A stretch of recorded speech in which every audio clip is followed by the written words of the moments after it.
ನಮಸ್ತೆ, ನಾನು ನಿಮ್ಮ ವಿಮಲ ತೇಜಾಕ್ಷಿ. ಇವತ್ತು ನಾನು ರುಚಿಯಾದ ಮಾವಿನ ಹಣ್ಣಿನ ಹಲ್ವದ ಜೊತೆ ಬರ್ತಾ ಇದ್ದೇನೆ. ಇದನ್ನು ಮಾಡೋ ವಿಧಾನ ಅಂತೂ ತುಂಬ ಸುಲಭ. ಬನ್ನಿ ನೋಡುವ ಯಾವ ರೀತಿ ಮಾಡೋದು ಅಂತ ಹೇಳಿ. ಮೊದಲಿಗೆ ನಾನು 3 ಮಧ್ಯಮ ಗಾತ್ರದ ಮಾವಿನ ಹಣ್ಣನ್ನು ತಗೊಳ್ತಾ ಇದ್ದೇನೆ. ಇದರ ಜೊತೆಗೆ 1 ಕಪ್ ಜೋಳ ಹುಡಿ ಬೇಕು, 1 ಕಪ್ ಸಕ್ಕರೆ ಬೇಕು, ಅರ್ಧ ಕಪ್ ಕಸ್ಟರ್ಡ್ ಪೌಡರ್. ಇನ್ನೊಂದು ನೆನಪಿಟ್ಕೊಳ್ಬೇಕು, ಜೋಳದ ಹುಡಿಯ ಬದಲು ನಾವು ರವೆಯನ್ನು ಕೂಡ ಬಳಸ್ಕೊಳ್ಬೋದು. ಡ್ರೈ ಫ್ರೂಟ್ಸು ಬೇಕಿದ್ದರೆ ಹಾಕಿಕೊಳ್ಬೋದು, ಇಲ್ಲದಿದ್ದರೆ ಸ್ಕಿಪ್ ಮಾಡ್ಬೋದು.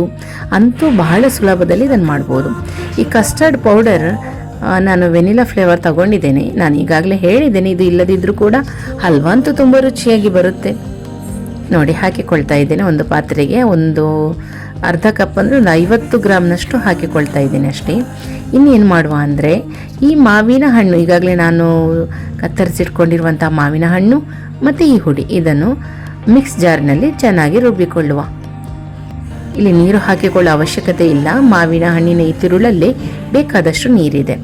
ನೋಡಿ, ಚೆನ್ನಾಗಿ ಪೇಸ್ಟ್ ತಯಾರಾಗಿದೆ. ಇದಕ್ಕೆ ನಾನು ನೆನಪಿಟ್ಕೊಳ್ಳಿ ಅರ್ಧ ಕಪ್ ಅಷ್ಟೇ, ಅರ್ಧ ಕಪ್ಪಿನಷ್ಟು ನೀರನ್ನು ಹಾಕಿಕೊಳ್ತಾ ಇದ್ದೇನೆ, ಮಿಕ್ಸ್ ಮಾಡ್ಕೊಳ್ತಾ ಇದ್ದೇನೆ. ಈಗ ಜೋಳ ಹುಡಿ ಕೂಡ ತಗೊಳ್ತಾ ಇದ್ದೇನೆ. 1 ಕಪ್ಪಿನಷ್ಟು ಜೋಳ ಹುಡಿ 1 ಕಪ್ಪಿ ಸಾಕು. ರವೆ ತಗೊಳ್ಳದಿದ್ರೆ ರವೆ ಇದರ ಬದಲು 1 ಕಪ್ ಹಾಕಿಕೊಳ್ಬಹುದು.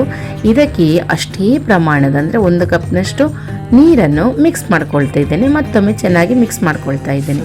ಈಗ ಬಾಣಲೆಯನ್ನು ಮಧ್ಯಮ ಉರಿಯಲ್ಲಿ ಇಟ್ಟಿದ್ದೇನೆ. ಬಿಸಿ ಆದಮೇಲೆ ಈ ರೀತಿ ತುಪ್ಪ ಹಾಕಿದ್ದೇನೆ, ಒಂದು 2 ಚಮಚದಷ್ಟು. ಈಗ ನಾವಿಲ್ಲಿ ಪೇಸ್ಟ್ ತಯಾರಾಗಿದೆ ಅಲ್ವಾ, ಅದನ್ನು ಹಾಕಿಕೊಂಡು ತುಂಬ ಚೆನ್ನಾಗಿ ಅದು ತುಪ್ಪ ಅದಕ್ಕೆ ಹೊಂದಿಕೊಳ್ಳುವಂತೆ ಮಿಶ್ರಣ ಮಾಡಿಕೊಂಡು ಈ ರೀತಿ ಸೌಟಾಡಿಸ್ತಾ ಇರಬೇಕು. ಈಗ ನಾನು ಕಲಸಿಟ್ಟಿರುವಂತಹ ಜೋಳ ಹುಡಿ ಇದನ್ನು ಹಾಕಿಕೊಳ್ತಾ ಇದ್ದೇನೆ. ಜೊತೆಗೆ 1 ಕಪ್ ನೀರು ಹಾಕಿಕೊಳ್ತಾ ಇದ್ದೇನೆ. ಆನಂತರ ನೀರು ಹಾಕಿಕೊಳ್ಳೋ ಅವಶ್ಯಕತೆ ಇರುವುದಿಲ್ಲ. ಹೀಗೆ ಇದನ್ನು ಚೆನ್ನಾಗಿ ಬೇಯಿಸ್ತಾ ಬರಬೇಕು. ಮತ್ತು ಇಲ್ಲಿ ನೋಡಿ, ಅದು ಕುದೀತಾ ಬರ್ತಾ ಇದೆ ಅಂತ ಆಗುವಾಗ ನಾನು ಸಕ್ಕರೆ ಸೇರಿಸ್ಕೊಳ್ತಾ ಇದ್ದೇನೆ. 1 ಕಪ್ ಹಾಕಿದೆ. ಜೊತೆಗೆ 2 ಚಮಚ ತುಪ್ಪ ಕೂಡ ಹಾಕಿದೆ. ಈಗ ಮತ್ತೆ ಅದನ್ನು ಚೆನ್ನಾಗಿ ಬೇಯಿಸ್ತಾ ಬರಬೇಕು. ನಮಗೆ ಈ ಮ್ಯಾಂಗೋ ಹಲ್ವಾ ಮಾಡುವಾಗ ಆದಷ್ಟು ತಾಳ್ಮೆ ಬೇಕಾಗ್ತದೆ. ಯಾಕಂದರೆ ಇದು ಅಷ್ಟು ಬೇಗ ಆಗುವಂಥದ್ದಲ್ಲ, ಹಾಗಂತ ಇದು ಕಷ್ಟ ಕೂಡ ಅಲ್ಲ, ತುಂಬಾ ಸುಲಭ. ಆದರೆ ಸ್ವಲ್ಪ ನಾವು ಸಮಯ ಕೊಡಬೇಕು ಅಷ್ಟೇ. ಈಗ ನೋಡಿ, ಡ್ರೈ ಫ್ರೂಟ್ಸ್ ನಾನು ತಗೊಂಡಿದ್ದೇನೆ, ಹಾಕಿಕೊಳ್ತಾ ಇದ್ದೇನೆ. ಚೆನ್ನಾಗಿ ಮಿಕ್ಸ್ ಮಾಡ್ತಾ ಇದ್ದೇನೆ. ನೋಡಿ, ಈಗ ತುಪ್ಪ ಬಿಟ್ಟು ಬರ್ತಾ ಇದೆ. ಇಲ್ಲಿ ತುಪ್ಪ ಬಿಟ್ಟು ಬರ್ತಾ ಇದೆ ಅಂದರೆ ಈ ಪಾಕ ಚೆನ್ನಾಗಿ ತಯಾರಾಗಿದೆ ಅಂತ ಅರ್ಥ. ಈಗ ನಾನು ತುಪ್ಪ ಸವರಿದ ಪಾತ್ರೆಗೆ ಈ ಪಾಕವನ್ನು ಹಾಕಿಕೊಳ್ತಾ ಇದ್ದೇನೆ. ಮತ್ತು ಇದನ್ನು ತುಂಬ ಚೆನ್ನಾಗಿ ಸೆಟ್ ಮಾಡಬೇಕು ನಾವು. ನಂತರ 2 ಗಂಟೆಗಳ ಕಾಲ ಇಡಬೇಕು, ಆಗ ಗಟ್ಟಿಯಾಗ್ತದೆ. ಈ ಸಮಯದಲ್ಲಿ ನಾನು ನಿಮಗೊಂದು ಸಣ್ಣ ಒಗಟು ಕೇಳ್ತಾ ಇದ್ದೇನೆ. ಸಣ್ಣ ಮನೆಗೆ ಚಿನ್ನದ ಬೀಗ, ಸಣ್ಣ ಮನೆಗೆ ಚಿನ್ನದ ಬೀಗ. ನಿಮ್ಮ ಉತ್ತರವನ್ನು ಕಮೆಂಟ್ ಬಾಕ್ಸಿಗೆ ಹಾಕಿ. ಹಾಗೆ ಇನ್ನೊಂದು ಒಗಟು ಕೇಳ್ತಾ ಇದ್ದೇನೆ. ಆಕಾಶದಲ್ಲಿ ಹಾರ್ತಾ ಇದ್ದಾನೆ ಅಪ್ಪಣ್ಣ, ಆಕಾಶದಲ್ಲಿ ಹಾರ್ತಾ ಇದ್ದಾನೆ ಅಪ್ಪಣ್ಣ, ಜುಟ್ಟು ಬಾಲ ಇದ್ದರೆ ಉಳಿತಾನನ್ನ, ಜುಟ್ಟು ಬಾಲ ಇದ್ದರೆ ಉಳಿತಾನನ್ನ. ಗೊತ್ತಾಯ್ತಲ್ಲ? ಈಗ ನೋಡಿ, ಇದರ ಮೇಲೆ ಡ್ರೈ ಫ್ರೂಟ್ಸ್ ಹಾಕಿಕೊಳ್ತಾ ಇದ್ದೀನಿ.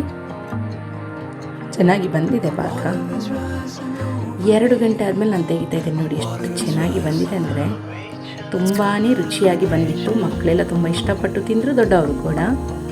ಹಾಗೆ ಬಾಯಲ್ಲಿಟ್ಟರೆ ಕರಗಿ ಹೋಗುತ್ತೆ ಈ ಹಲ್ವಾ. ಈ ಹಲ್ವಾ ನಿಮಗೆ ಇಷ್ಟ ಆಗಿದ್ರೆ ಲೈಕ್ ಮಾಡಿ, ಕಮೆಂಟ್ ಮಾಡಿ, ಶೇರ್ ಮಾಡಿ.